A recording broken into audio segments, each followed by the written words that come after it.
In New York State Court this week, the defense for accused CEO killer Luigi Mangione has been battling crucial evidence from admissibility at trial. Luigi Mangione is facing parallel prosecutions in state and federal court for the shooting death of United Healthcare CEO Brian Thompson. Now, he's pleaded not guilty to all charges and he's presumed innocent. In state court, Mangione faces second-degree murder. In the federal cases, he faces multiple charges, including murder with a firearm and use of a silencer and the death penalty. Mangione's lawyers are arguing that on December 9th, 2024, police violated his constitutional rights during his arrest at a McDonald's in Altoona, Pennsylvania. Specifically, the defense claims police did not have a warrant to search Mangione's backpack, which was on him at the time of his arrest. The evidence seized from that backpack is critical and includes gloves and a mask, a USB necklace and portable hard drive, a 3D printed gun, which prosecutors say matches the one in the CEO's murder, a silencer, which is a significant charge in his federal case. In fact, it's an enhancement, a notebook, which prosecutors have used extensively to describe Mangione's motive in the attack. For example, his frustration with the healthcare system and intent to quote unquote whack the United Healthcare CEO. Prosecutors have described the writing as a manifesto, but the defense, of course, objects to that description. So pretty much anything found in Luigi Mangione's backpack should be excluded because they are the fruits of the poisonous tree, as we call it. In other words, they come from a warrantless search. And the defense says there was no immediate threat to the public to justify the want of warrant. Prosecutors and even Attorney General Pam Bondi disagree, saying in this massive manhunt, you don't need a warrant. Well, guess what? I disagree with them. The defense also accused police of questioning Mangione, detaining him unlawfully, or even telling him he was being detained. They say this was all done before Mangione was read his Miranda rights. Under oath, the Pennsylvania officer at the scene said he and Mangione made small talk before more officers showed up. Mangione's backpack was pushed away from him, which was labeled a potential security threat, hence justifying the warrantless search. The officer asked Mangione for his name. Mangione told him it was Mark Rosario, yet another piece of evidence the defense wants excluded. And it's Mangione's fake ID that eventually led to his arrest. The defense also accused police of questioning Mangione before reading him his Miranda rights. Also, for the first time on Monday, prosecutors played the 911 call that led to Mangione's arrest, a call made by the manager of that Altoona McDonald's, leading police to show up at the McDonald's and take Mangione into custody. Flare 911, what is the address of your emergency? It's not really an emergency. I'm a manager at Plank Road McDonald's out here on the Boulevard. Okay. And I have a customer here that some other customers were suspicious of, that he looked like the CEO shooter from New York. Okay.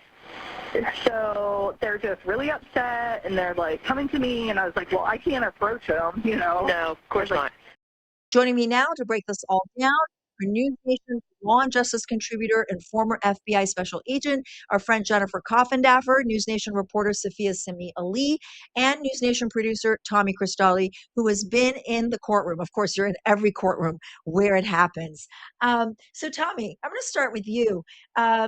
What are the highlights of what you saw and heard this whole week?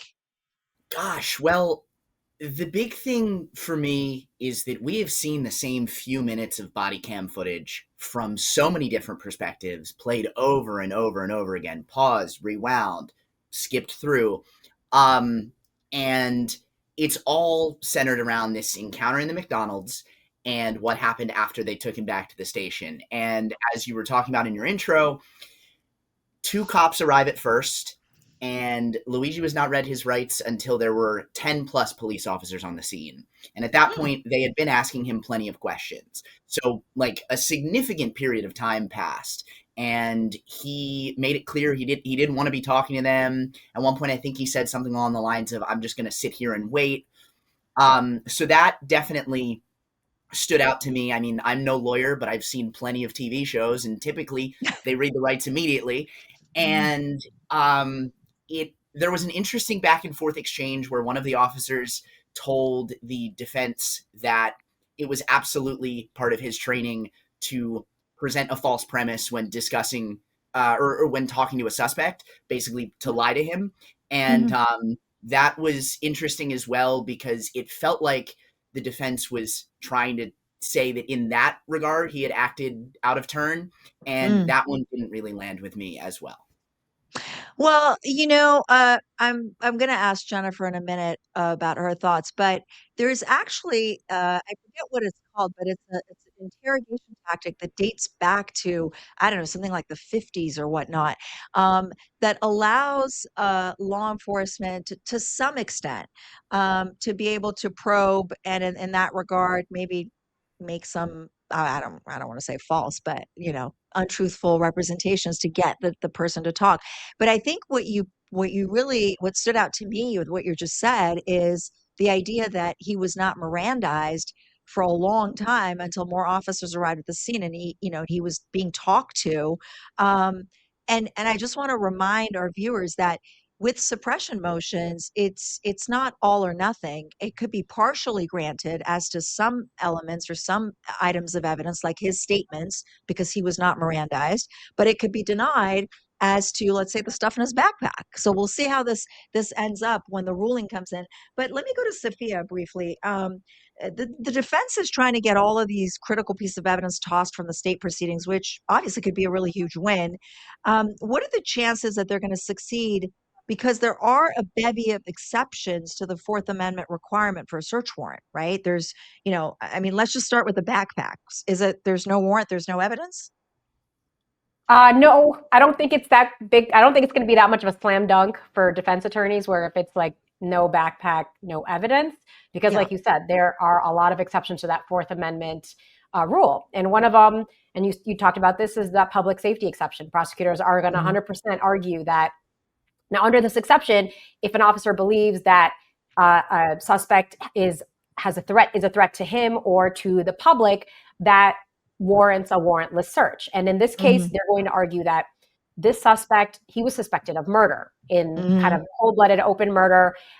He was missing for 5 days. There was a manhunt going on. He was presumed to be dangerous. So all of those things, that state of mind goes into that public safety exception. Mhm. And so prosecutors are going to argue, yeah, there was a concern for reasonable safety. Now, defense attorneys, I know you're going to say this, is that there was no public Mhm. safety exception.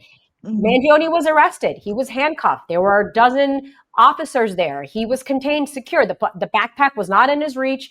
There was nothing. They had enough time to go and get that warrant. Mhm. So Mhm. defense attorneys are going to say that's an excuse. There was no threat. And if they can reasonably convince the judge that there was no public safety threat from the perspective of those officers, then yeah, that can be suppressed. Yeah, and it's also not a search incident to arrest because it wasn't Right.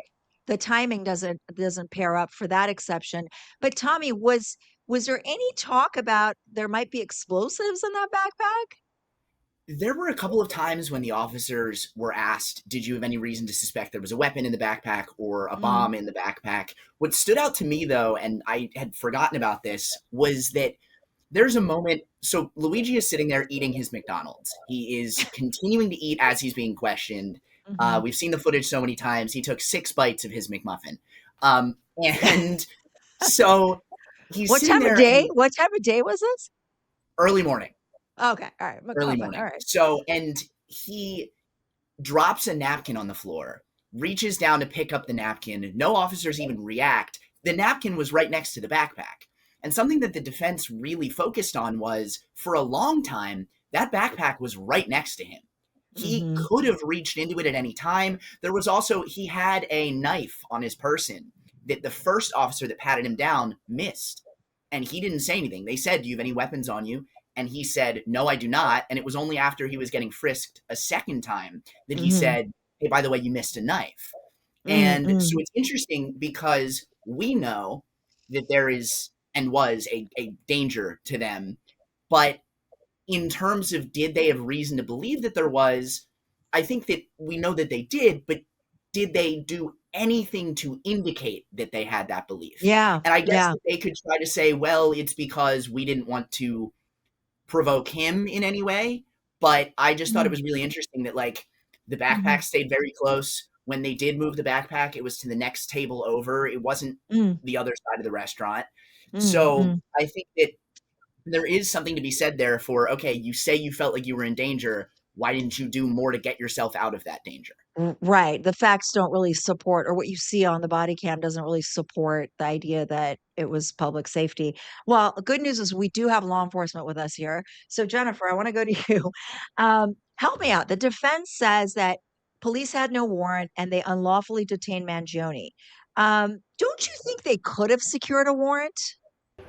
Absolutely, they could secure a warrant. And no matter what, when he would have been arrested and that backpack would have gone, it would have been an inventory search, no matter what, even if they decided not to get a warrant. So, by that rule, and something we always follow, really inevitable discovery. That Discovery. Yeah. doctrine, I think, is really going to come into play here. I think Mm. that's what the judge will lean on for this ruling. I don't think it will be suppressed because truly, these items would have been inevitably discovered, and that's why this doctrine exists. Right. But you do believe that they had the opportunity to get a warrant. Oh, absolutely. They should have gotten a warrant. There was a lot of confusion, a lot of lies told by Mangione, who he was, the ID, all of that. Yeah. And, for those who haven't been in this situation, and recall, these officers didn't think this was Luigi. They were joking about buying another officer a sub if he was right and it was really him. Chuckle, chuckle, Mm. chuckle. Right. So they really thought this was just one of the many leads they had gotten to run down, or people get to run down. It never ends up being the guy you're looking for, this Yeah. huge fugitive that's wanted nationwide. Mm. Sarah, I truly believe they didn't know they really had him up until the point, obviously, the officer said the minute, he saw the eyebrows, I guess, he knew it was him.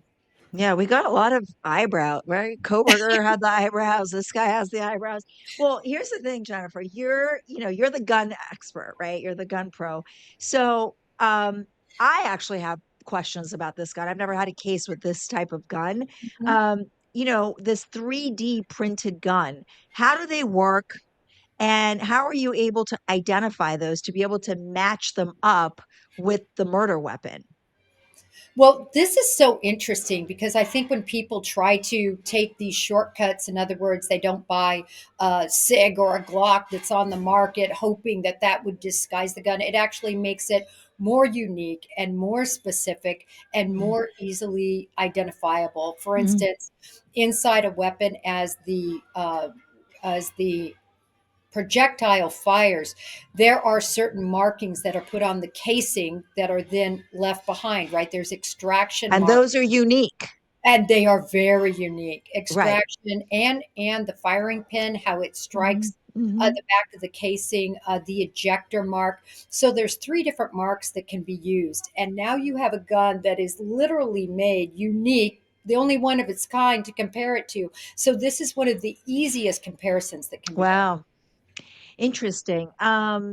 So yeah, I mean because they compare the casings from the scene to the casings when they test fire the gun, right? And that right? Am I right? Yeah. Oh, Yeah. absolutely. They're Yeah. going to take So those casings from the scene right. and then they're going to test fire. And now you have markings that are even more unique than if he had like a regular weapon. So we already know a lot about what's in Mangione's notebook or diary or whatever, but the term manifesto is at play here because the defense wants that out. It's and understandably so. The test for the judge in a situation like this is whether it's more probative than prejudicial.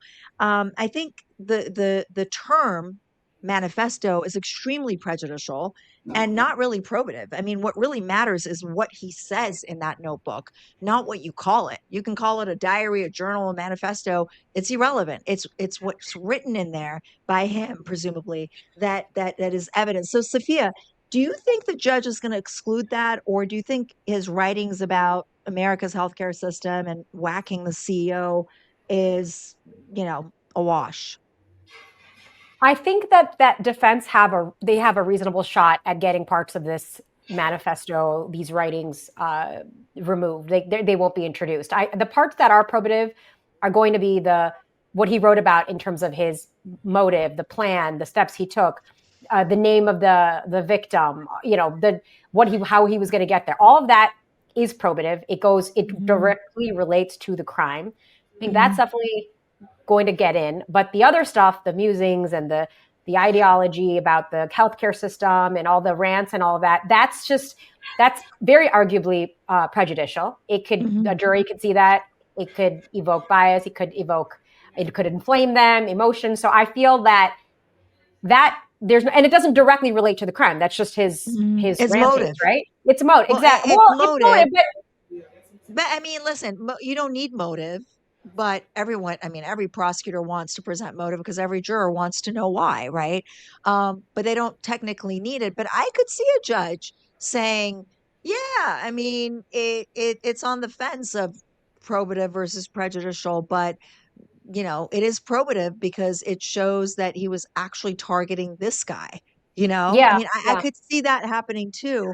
And by the way, this raises another issue, which is suppression motions are so interesting because it's like a search within a search within a search. And so right now you have the search of his backpack, but now you also have the search of his notebook.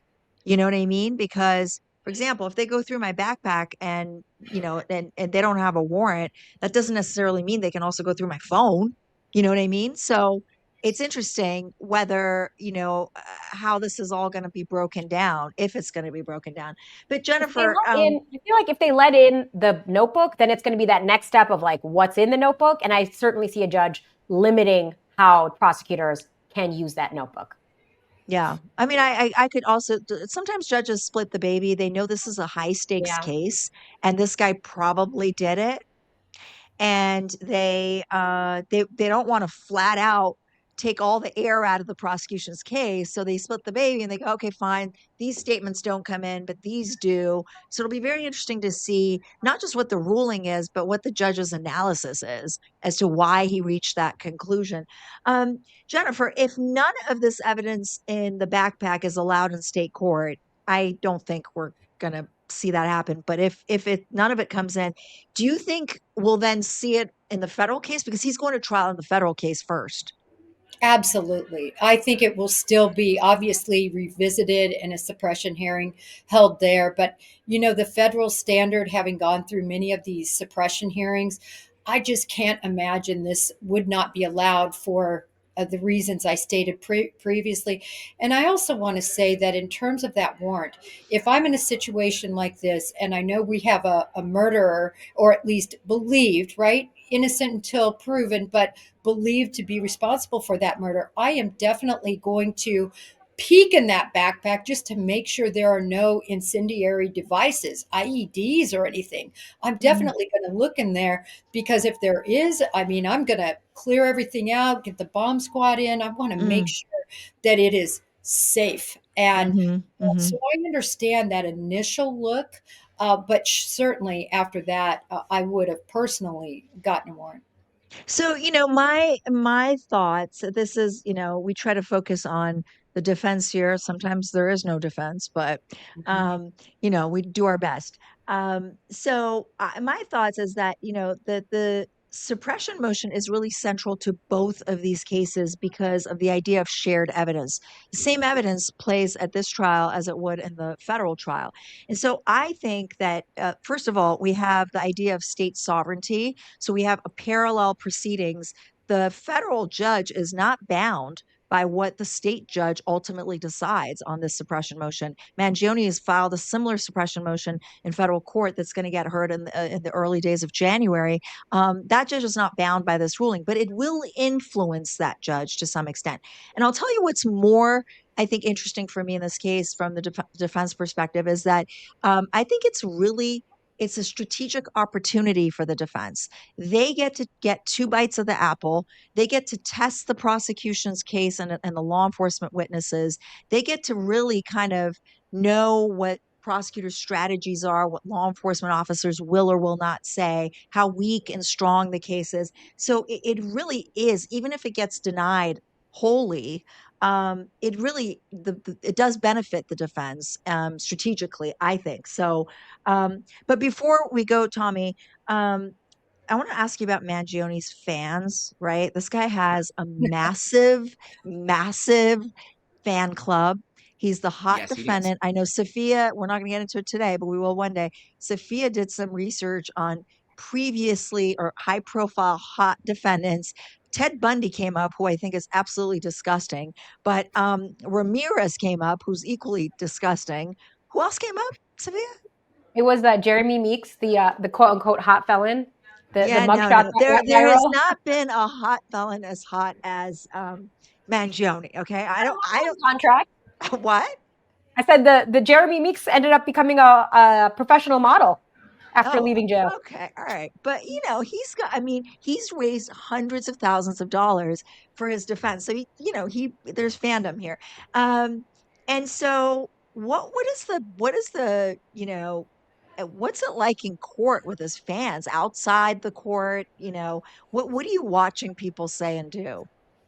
Well, I think something that's really interesting is that back at one of the first hearings months and months ago, I was waiting in line outside at, I think, 5 o'clock in the morning, and I was already behind 6 or 7 of his fans.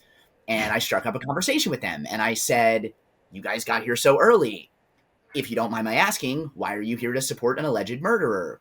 Why, like, what made you a fan of his?" And what they said to me was, and I thought that this was really interesting, they said, "We don't like being called his fans. He's not a boy band. We don't necessarily condone his actions. We support the cause." And I thought, Mm. okay, that's interesting. That's a bit of nuance that I had not considered necessarily. Mm-hmm. Then Mm-hmm. they show up to court wearing merchandise with his face on it. If you don't want to be called fans, don't dress like his fans. Right.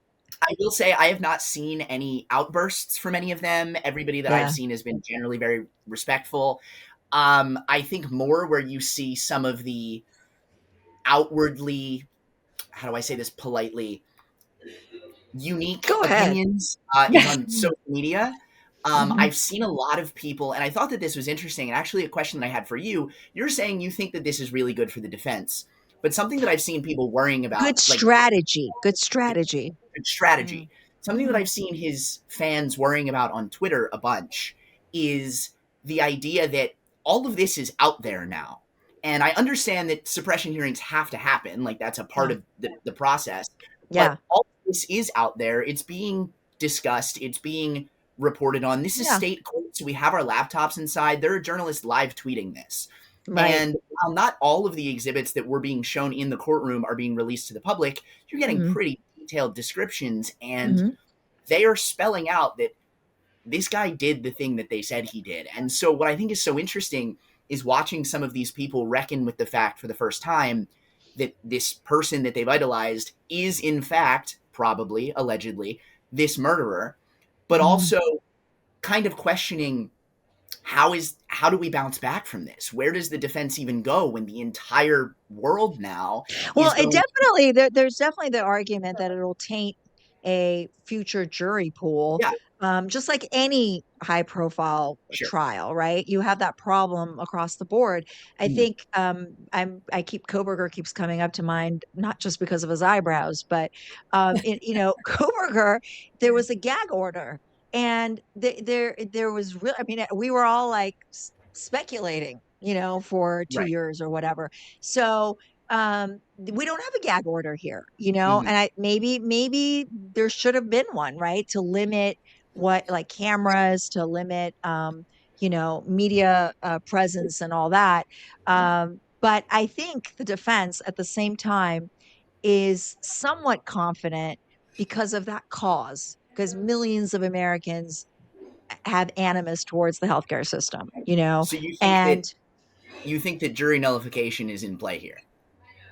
I think so. I I agree. think The it's high gonna be risk. Yeah, I think it's gonna be very challenging to find a fair and impartial jury. Not only for, the typical concern that you brought up, which is a high profile defendant. You've had these motions litigated in open court, it's been out there, etc., tainting the jury, but also the reverse, which is, that the what this guy essentially, he's a hero to a lot of people, as horrible as the act is, Yeah. right? He's a lot of people's hero. So that's going to also make it difficult to um, pick the right jury. And thank you for joining me. Please come back, because we're going to have a ruling in this case. We're following this. And to all our viewers, thank you. And until next time, the defense rests.